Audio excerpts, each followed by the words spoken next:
So that puts Venezuelan migration again into perspective. It's not hard to cross these borders.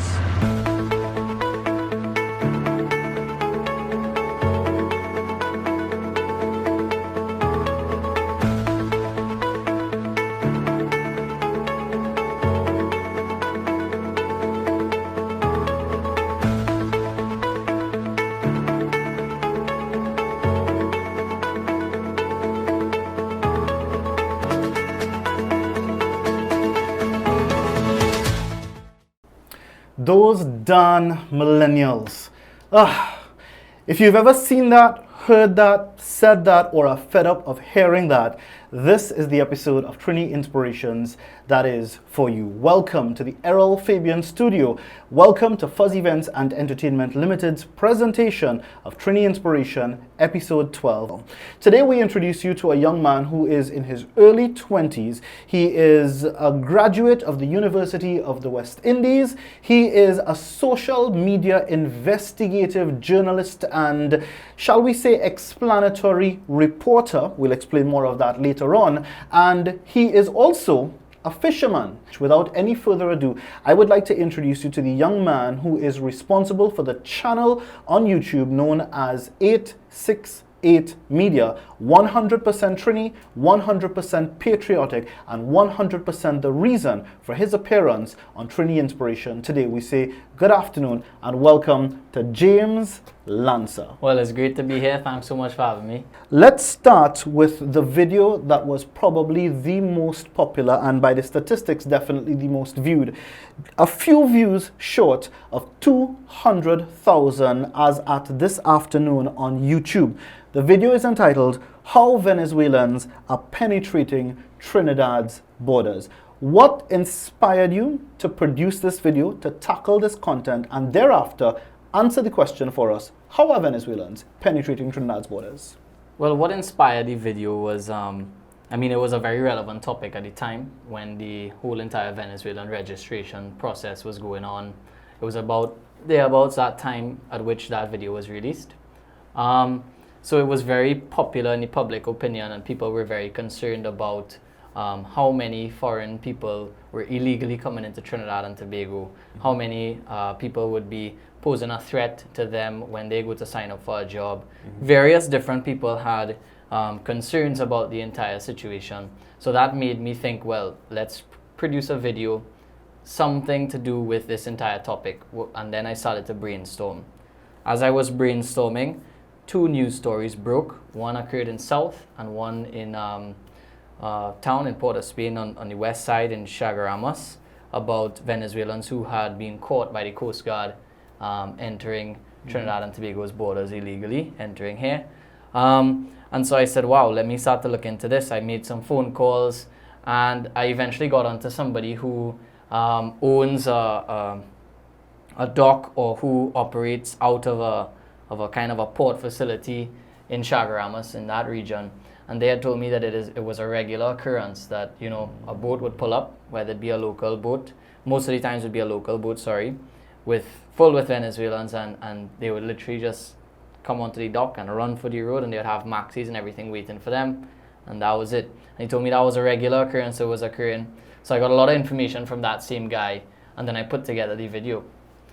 To answer how exactly it happens, now all of this is not so fresh in my mind, obviously. If you really want a good detailed understanding of how it is occurring, I would suggest that you go over to 868 Media on YouTube, anybody watching, and you will, get a better understanding. But what essentially was occurring, or perhaps is still occurring, is that the city, the closest Venezuelan city or town, so to speak, on the sea, on their east side, and our furthest west, which is like Chaguaramas, is not very far away via boat. It's closer than, for example, Trinidad to Tobago via boat, right?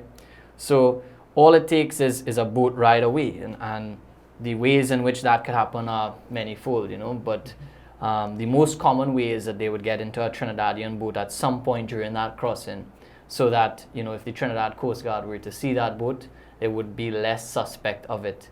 Venezuelan boats have a very distinct look, with a very high bow. And if you see it, you know it that it is not so Trinidadian. It has a very Latino kind of feel. So the standard Trinidad period gets by way easier, I would think.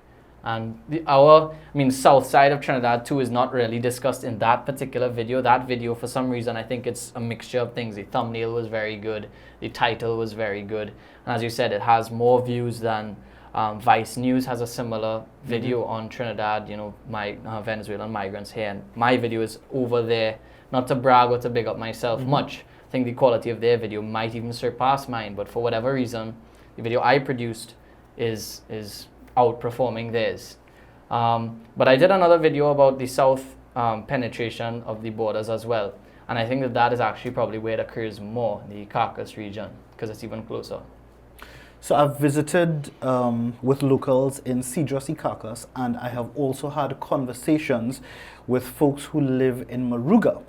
And they are all describing similar situations that are also as well orchestrated and organized, where the boats would pull up on shore and the Venezuelans are making a run for it, they're making a dash for it, and vehicles are waiting. Sometimes it's not always maxis, but private vehicles, hired vehicles, they're waiting. It's very well organized, very well orchestrated. Yeah. So it's not something that is unique there. It seems as though they are utilizing the full island status of Trinidad, surrounded by water, literally shoreline right around us. Any port for a storm, as the saying goes. Yeah. James, I also wanted to tackle another subject that you tackled in great detail, and one that I thought in particular laid out more plainly than any other media house or media personality was able to, the issue of China, their growing influence in Trinidad and Tobago. You produced a video that had well upward of 100,000 views talking about China's increasing power in Trinidad and Tobago. You mentioned the fact that China now has their largest embassy in the region right here in Trinidad that was renovated, I think, in around 2018. Yeah. They have altogether invested over $3 billion in the Caribbean. How is China affecting Trinidad and Tobago? Yeah, I think that it's important when you look at numbers of upward of $1 billion. It's serious debt, especially during these times where we're not a food secure nation. We have a high import bill. That was something that was mentioned in the recent debate, so everybody should know about it. And if you evaluate and you look at the projects that are going to occur, that are already more or less agreed upon, that debt figure is a lot higher, is upward of $5 billion. I think if you go to 868media.com, on our page, I wrote an article about the Labre Port project, which is one of the many projects that China is going to be funding and building and stuff. And there, at the end of that article, I detailed the amount of debt that will be added on to the current debt and give a total figure. I can't remember it off the top of my head, so I don't want to say. But if you want to get more information on that, you can head over to 868media.com and just type in Labre Port and you should get that article. But yeah, I mean, when you're talking, some people got angry with that video saying that, China could never really own Trinidad, so to speak. And that is pretty much true. I don't think that it is, and I'm not trying to make the case in that video that China is going to somehow, literally colonize Trinidad and we become an outpost for China, but more so that we become so economically dependent on China and so controlled by their economy or by their heads of government, so to speak, that we have a lot less of a national sovereignty or a lot less of a national economy. To really help people understand the gravity of the situation, I would like to ask you to go and start doing some digging on the Chinese Belt and Road Initiative, right? To really understand the expansionist movement and momentum that the Chinese are all about these days, and how many other countries. Trinidad is not unique, we're not special, we don't have that extra special relationship with China. It's really the means to an end, as you would realize from the ongoing narrative.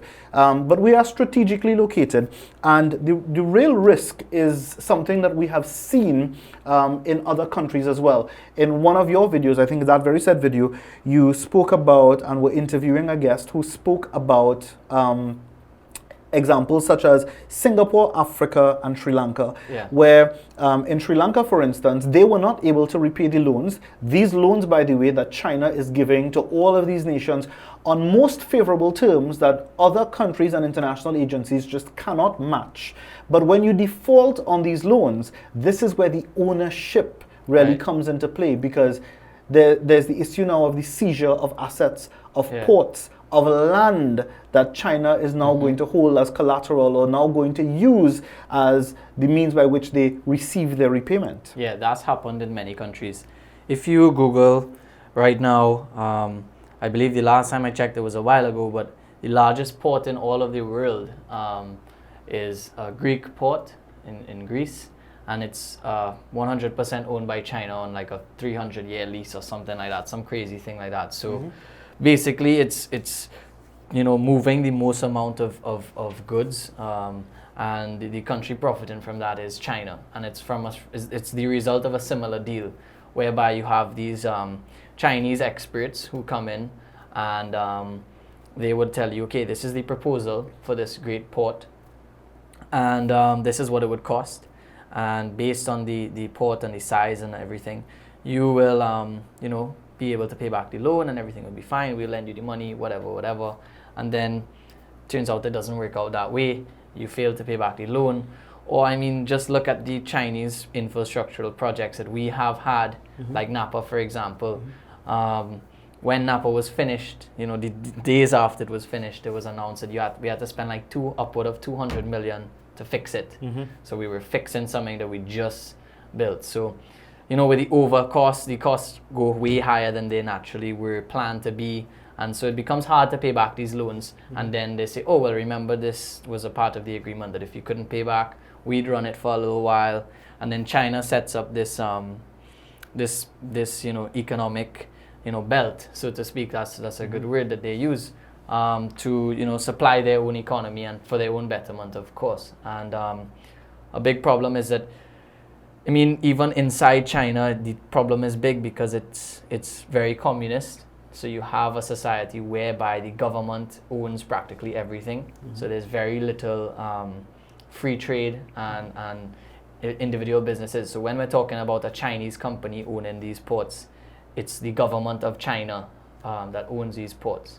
So it's a kind of a scary scenario to be in, and we keep going further and further in that as China offers us more and more stuff and gives us more and more gifts. And James, that is such a fear of mine.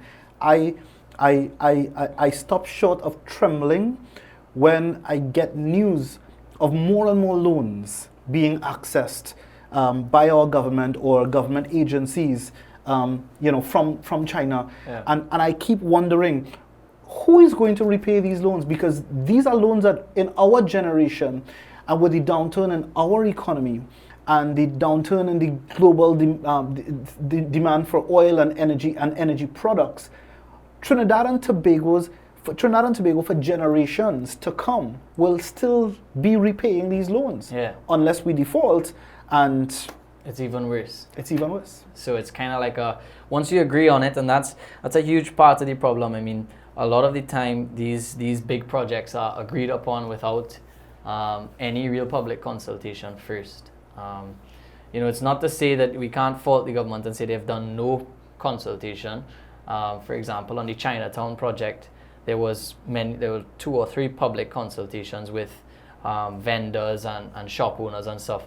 But those took place months after they had already, had a big media, thing in the Chinese embassy where they were shaking hands and agreed on it. So what was really going to happen in that public consultation was more, informing people what was happening more than actually seeing if they wanted something like that to happen, or even to say they took their opinion seriously. If all of them were to say they don't want a Chinatown, how could they have said no after they already shook hands with the Chinese ambassador, etc., on a plan? So all of these things are worrying, and then it has a social impact as well. When you have a nation that is not food secure and that doesn't have a strong national economy, you have it naturally, at least this is my opinion, it naturally tends to have the public thinking about, you know, the outside being so much better because everything is coming from outside. In the grocery, it's very little local products, very little local media that is being consumed. All of those things kind of, you know, impact how people feel about their country. And people should always have a mentality of their country before others, and that's like something that, you know, everybody's so scared to say, or, you know, you're racist, you're a bigot, you're a crazy guy if you say that you want your country, you put your country before other countries. But I don't think that's something the reason why people hated Donald Trump and still hate him, because he was a guy that he said he's putting America first. You know, I'm not American, so I don't think I wouldn't put America first myself. I'd put Trinidad first, you know, and I think that that's very natural. You know, if you're a father of a household, you put your family first. You don't put some random person in front of your family. And it's not to say you hate them, the random person, but you must prefer your family, you know, your priorities. James, it warms my heart to hear. I say the word youngster at the risk of sounding old, but it warms my heart to hear a young Trinbagonian speak like this of country, of Trinidad and Tobago. So we've given you some examples of the work that James has already done. We've spoken about the Venezuelan issue, the migrant issue. We've spoken about China, and we've spoken about Chinatown. And we've also touched as well on some of his motivations and thought processes behind, you know, the work that he is doing. But one of the things, just to focus on you a little bit now, James, one of the things that I've noticed about the work that you do is that it does not take a noticeable bias. And I say noticeable bias because if there is, I have not seen it. But I'm not saying that there isn't at the same time. Your style is one that is very straightforward. It is one that is very fair and balanced. You're not there to put forward your angle, or even as you have described yourself as a patriot and as a nationalist, even still, you're giving China the benefit of the doubt. You're giving the migrants the benefit of the doubt. So it's always fair, it's always balanced. It's very relatable. When you need to have conversations with people who are, you know, intellectuals versus the average man on the street, you're able to interchange like every other Trini should be able to. It's not pretentious in the least bit way. You're not trying to present anything. There is no art of presentation. You're just there to speak truth to power. And it's refreshing in a world where everything is so packaged and marketed and so clean, you know, it is and clean and polished. This is so refreshing. What has informed and influenced your style of presentation? Well, I'm always been interested in writing more than I have video production. You know, I never thought in a million years that I would be doing video production, or I would be producing any kind of video, even though it's not, you know, large scale video production. Still, you know, I never thought I'd be on my computer editing videos, uploading videos to YouTube and stuff like that. So I was interested in writing, and what influenced my style of producing videos was that I knew that, you know, people were not gonna really watch or read, articles much more today, you know, and especially people my age.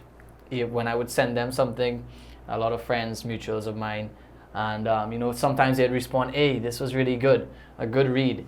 And then, you know, when we were linemen, I'd say, "So what was your favorite part of the article?" You know, and you realize that they didn't read it. They have no idea what it was about. They don't even know the topic that the article was discussing. So, I mean, I had a few articles that I had wrote. One being the China, you know, the whole thing of our growing economic dependency on China.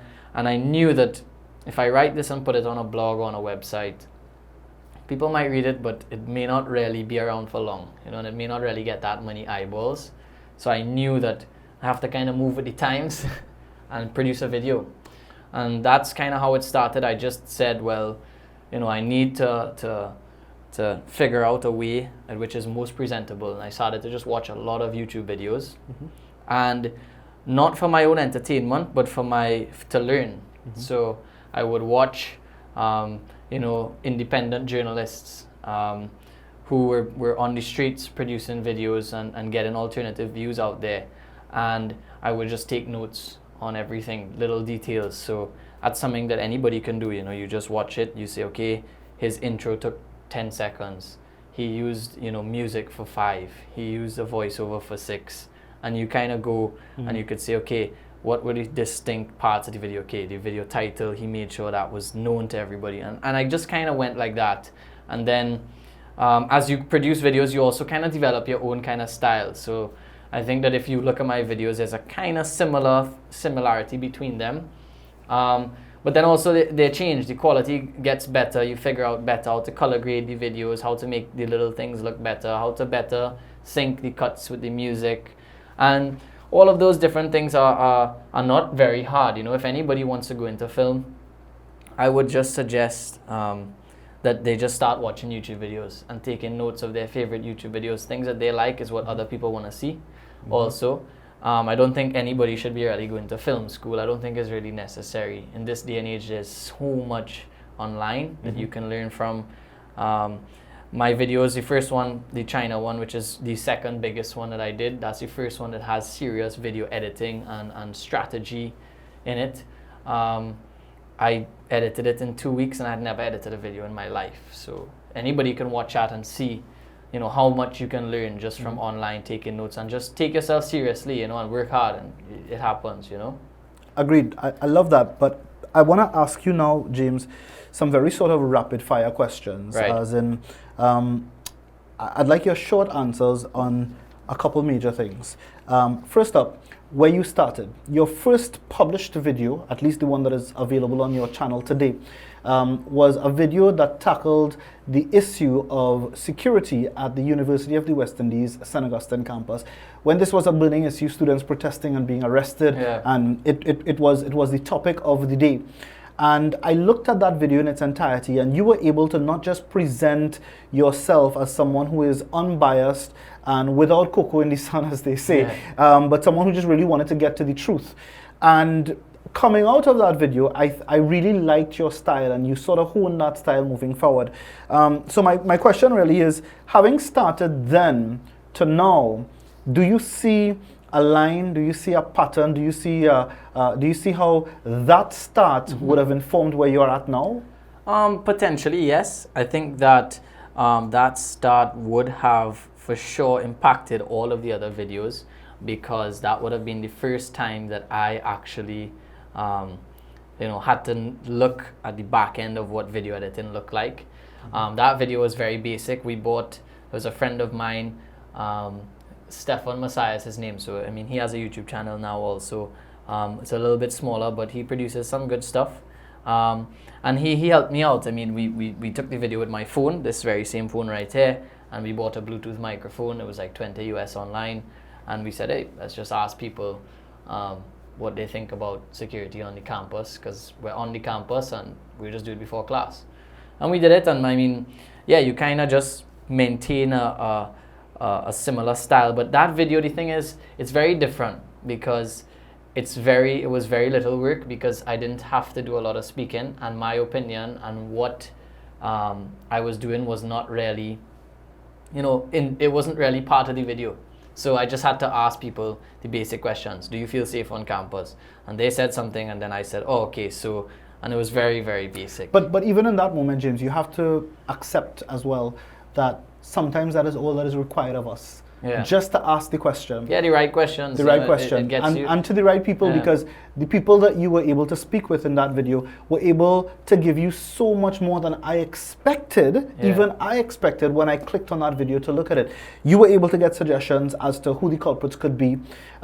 Students were dissecting why it could be and couldn't be on campus, off campus. You were able to get suggestions as to how we could beef up their security, from swipe ID cards to just having the security guards ask for ID before the students enter, and so many other things which time doesn't permit for us to get into. But the point is that sometimes it is just sufficient to ask the question. Yeah, of course, and that's That I guess could be the similar thing, asking the right questions. That's important. Because that is, in a sense, what you do now with your YouTube videos, because Yeah. you ask a question and then set about trying to not answer the question, but provide different sides of the equation to help individuals and viewers make their own informed decision now that you've presented the information, which is journalism at its best. Now, my next question might be a little contentious because now I want to ask, as a millennial, how do you view, and especially as a social media journalist, how do you view the role that traditional and mainstream media is doing in tackling some of these subject matters that you have already tackled? Well, in relation to how they are doing, I think that their role is very solidified, and a lot of people are saying traditional media is dead. I think that the means of delivering traditional media will die, like print, for example, but I don't think that the organizations or the methods that they use is going to die, essentially.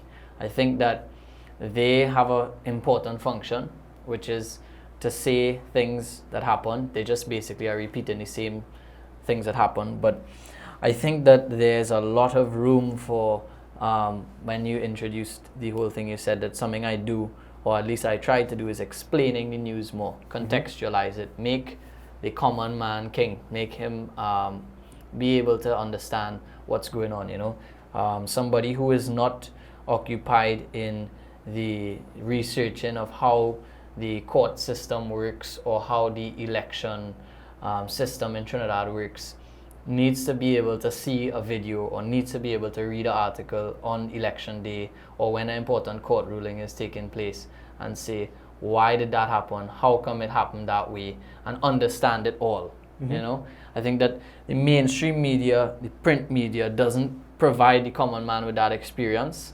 And so a lot of the time, you have the entire population educated by just the headlines of newspaper articles, because the actual body of the articles is so irrelevant to them, because they can't understand what it actually means. What does it mean when a court ruling just took place and they said X, Y, and Z, or this, that, and what they ruled on. So a lot more explaining needs to be done, and I think common man needs to become king. I don't know if that answers your question. It does. I would, however, like to move on because there's so much that I would like to chat with you about. So, you're a fisherman now to pay the bills. You're a university graduate who ideally would like to be working in journalism, mainstream, and you have already proven that you have the knack and all that is required to be a great investigative journalist. Opportunity does not present itself at this time to you. Fisherman. Well, I think that first thing, I do really enjoy fishing.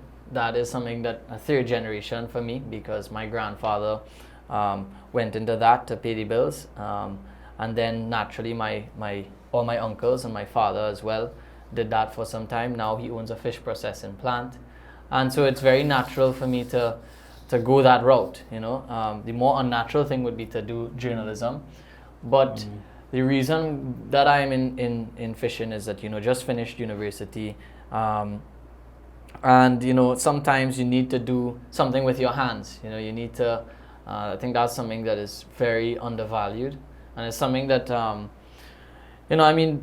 it's the most important thing. If you look at what really would make a nation food secure, what would make a nation great, essentially, is to have people, working with their own hands within their own nation and building up the economy, kind of, so to speak.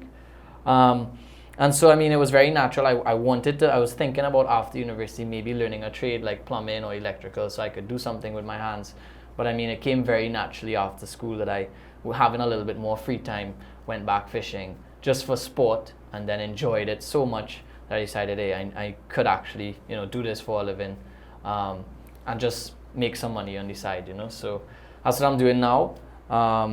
And also still trying to write articles on 868media.com. As you'll check, if you go on YouTube, you'll see that the YouTube channel is a little bit dormant right now, but the website is a little bit more with the times. I'm still writing every now and again there. I asked you that question because, James, I honestly think that you are such an asset to the field and sphere of journalism in Trinidad and Tobago, especially as a millennial who oftentimes could feel as though their entire generation is being disregarded, their opinions are disregarded or not taken seriously by those in positions of power and authority, and you have really stamped your authority in the field.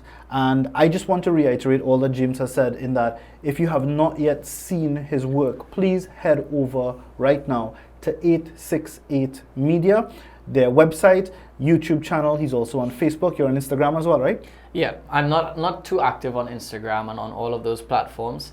I find that things like Twitter, Instagram, even Facebook are so addictive that I tend to just use that alone on the computer, not on my phone, because if not, you just find yourself on that infinite scroll, just scrolling your life away, you know. Gotcha. So not as active there, because those platforms demand a little bit more of a daily, posting and stuff like that, which I'm not really into. So and you know what? That just proves my point that he is no ordinary millennial, because most millennials will say to you that they're not on those platforms because Facebook is for old people. At least he didn't say that, so I'll take that as a good sign. James has covered so many other subject matters that are really essential for, I think, the average Trinbagonian to understand. Discount supermarkets versus parlor culture. Is Trinidad and Tobago entering a police state, which was compiled and published in around June of this year in the midst of the pandemic and the lockdown. He has tackled the decriminalization of marijuana. He even interviewed a couple politicians as well, Philip Edward Alexander, Devant Maraj. He has tackled the issue of LGBTQ, and he has offered a very unique perspective. It was one of those few occasions where he offered his own personal insights and opinions, as was the case as well with an issue between Philip Edward Alexander and Hema Ramkisoon when the issue of feminism arose. Unfortunately, we don't have time to get into the details of that, but in ending off our conversation today, James, there is one thing that we need to talk about. You, for the most part, and for most Trinbagonians, do not appear to be the average Trinbagonian. When we speak of Trinis, you expect either someone who is Indo-Afro, Red, or Dougla. And anybody who doesn't fit that bill is immediately viewed as a member of the 1%. Yeah. So to have you, who does not fit that bill, and who has such a patriotic stance, just by you doing all that you are doing, is in itself breaking stereotypes. I remember in one of your videos, I can't remember which one, you were walking through Charlotte Street, could have been the same China video, and you're generally mistaken for Venezuelan, because they can't believe that a young Trinbagonian such as yourself, right? They can't believe that a young man such as yourself could be Trinbagonian in the first instance, because you don't look like the average Indo-Afro or Red in between. And especially when you start producing these videos and you start repping for the red, white, and black, that in itself is tearing down barriers. Yeah, it's a very interesting thing. I get that most in Tobago because they are looking out for the tourists. Right. So, but I mean, it happens in Trinidad too. Now with the influx of the immigrants from Venezuela, it's almost like I got a status drop. I went from being a 1%? American foreign guy, when people would see me sometimes. You're generally mistaken for American 1%er or Syrian? No, normally, I mean, sometimes you have people who they would ask, when they hear you speak, they know you're Trini, and they may, I don't know, you can't really know exactly what people's intentions are, what they say. So I can't say that I've ever been mistaken for a 1%er. Right. I mean, it has happened one or two times where somebody would, for example, raise a price in a store and say, oh, it was half price yesterday, or some kind of thing like that. It has happened. But I mean, I don't really take those things to heart. White people are a minority in Trinidad and Tobago, and you're gonna get, people are not gonna be as in contact with white people as they are with the other races, and it could only be expected that their limited experience is gonna form the way that they deal with that. But I mean, throughout university, it was such an amazing and great experience to go to university here in Trinidad. I think that I met so many people who didn't have that experience with white people, and they really were, their first impressions were very different to our friendship now and all of those things. But I've never really had awful experiences, experiences that turn me off of my country. Most of the time when somebody mistakes me, for example, for either American or Venezuelan, I end up laughing with that same person, and that's a common experience, but it doesn't affect me badly. I think that it's something that we have in Trinidad that we should be very happy about, is that we don't take things to heart. If you hear the kind of things that happen in other countries, and I mean, again, this could be wrong because I don't live there, but you hear that they say certain things and that's it, jail, lock up, all these different things. But whereas here, it's just nothing. You could see it in passing, like what happened in that video. That guy tried to offer me plants, and to sell me plants, and thought I was Spanish. But, I mean, it was just funny, right? And a lot of people laughed at the video, and it was a good time. So, it's cool. James, I am so delighted to have anybody join the fold of few people, and I say few in the context of the larger Trinidad and Tobago, a few people who are really fighting the fight for Trinidad and Tobago and trying to rep for Trinidad and Tobago. I'm not sure if you know, but our studio, which has not yet been branded, is called the Errol Fabian Studio, right, because we personally feel that he is one of the greatest patriots of our time. And we wanted to pay that tribute to him and that accolade to him, and also let his name represent what this show and platform really is about. We're all about patriotism, selling Trinidad and Tobago, and as Errol Fabian said, letting Trinis know that Trinidad and Tobago is enough. Most people will try to say that, we need to put Trinidad and Tobago on the international stage, but Errol Fabian said, no. If all we have is good enough for us, who's missing out? That's their business. Exactly. And I am so glad to join you and many others like yourself in this work that is all for Trinidad and Tobago. Congratulations, James. Thank you very much for the work that you have done and the work that I know you will continue to do.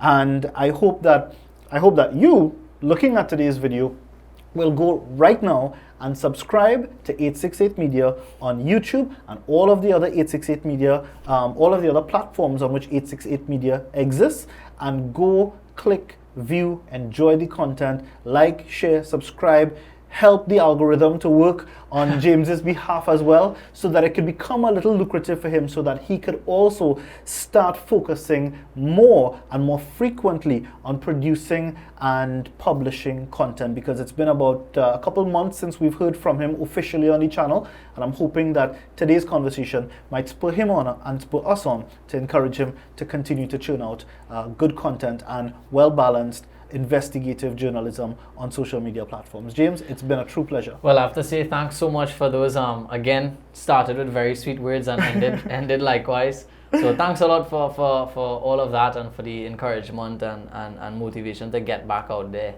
and produce content. It is a challenge, and it is a daunting task, something when you're doing something alone like that. And also a lot of times you could get negative comments, as well as I've gotten a lot more positive, so I can't really say, I've been, attacked online or anything.